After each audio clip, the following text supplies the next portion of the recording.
Chris Szostek is head of public sector channels for Skyhigh Security. Chris, thanks for joining me today. I'm talking a little bit before we went on the air about how identity is an important part, but just a part of zero trust. Why'd you frame it that way? What do agencies do or say or think that caused you to want to call attention to that idea? Absolutely. So agencies are looking at zero trust in either two ways that I've seen. It's either a whole rip and replace program, or as you mentioned, an identity only project. An identity only goes so far. It will tell you, hey, who are you? But that shouldn't give you full access to the system. True zero trust needs to also ask, what are you accessing? What are you trying to do? And should you still be allowed to do it? What's the danger of the rip and replace approach? You laid out a little bit of the risk of the identity only approach. What's the rip and replace risk? So I think the rip and replace, I think it can tend to move a little bit too quickly when realistically, say you take 5 years ago and everyone was saying, oh, move to cloud, there's a cloud mandate, move everything to the cloud.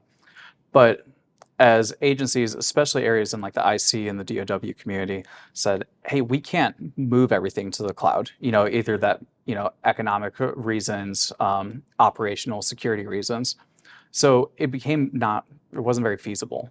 So then you start to move to a more hybrid approach. And here at Skyhigh, we really preach true hybrid, which isn't keeping two separate security postures in different environments. So you have one on-prem, one on cloud, but trying to treat them both as a unified architecture and extending those policies across on-prem, cloud, everywhere, knowing where your data is going, what devices are you using, where are your users, what are they trying to do? The vision that you just laid out there, what's the biggest gap that you see between where agencies are when you begin with them and that kind of goal post that you just described? Yeah, I think it's entirely different. Some agencies are looking at, oh, we have, this tool sprawl. We don't want to add anything else. We don't want to add another tool, another feature, because first, not everyone can't be everything to everyone. Yeah.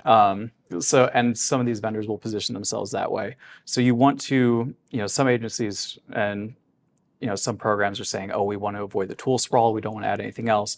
Some are working on consolidation efforts, but some have consolidated so much that they realize that they're not getting all the features, everything that they actually need. Overall, when you sit down with somebody and you want to learn about their hybrid environment, what are the most important features of that you can know to then be able to give them what they need?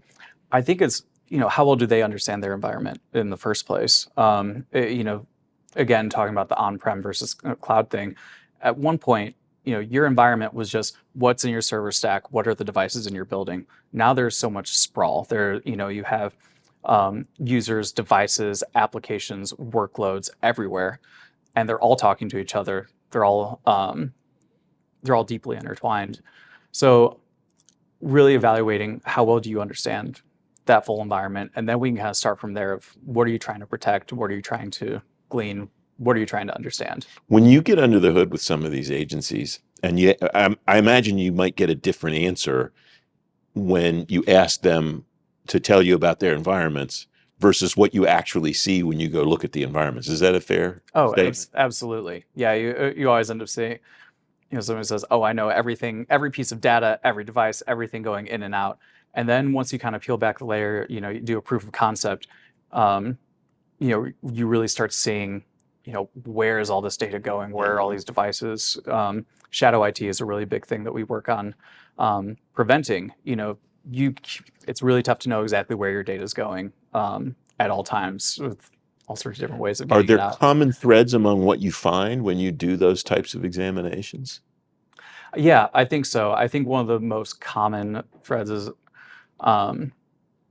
security posture isn't quite as robust as many thought. A lot of times you'll go in and say, oh, this is bulletproof, this is airtight, and then you find out, oh, someone put some sensitive data on a public AI application. Someone sent an email to their own personal device that has sensitive information on it.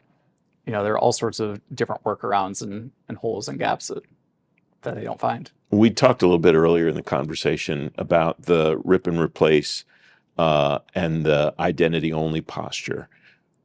What if somebody's really starting this or is doing a pretty dramatic transformation?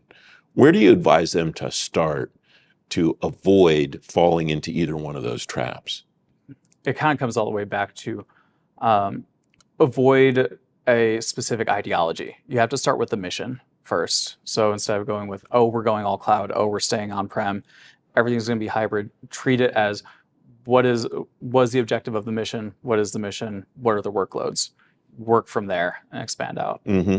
Are the workloads are the best locations for different types of workloads and different types of applications?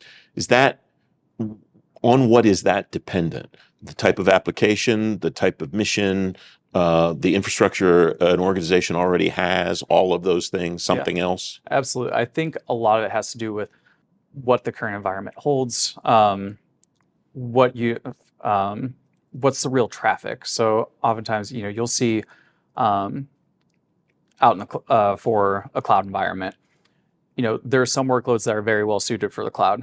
Sometimes you want the cloud elasticity.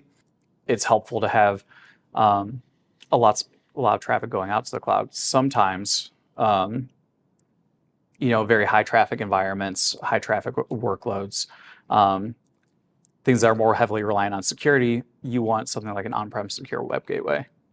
Chris, it's great to talk to you. Thanks for joining me today. Thank I you, really Chris. appreciate it. Appreciate it.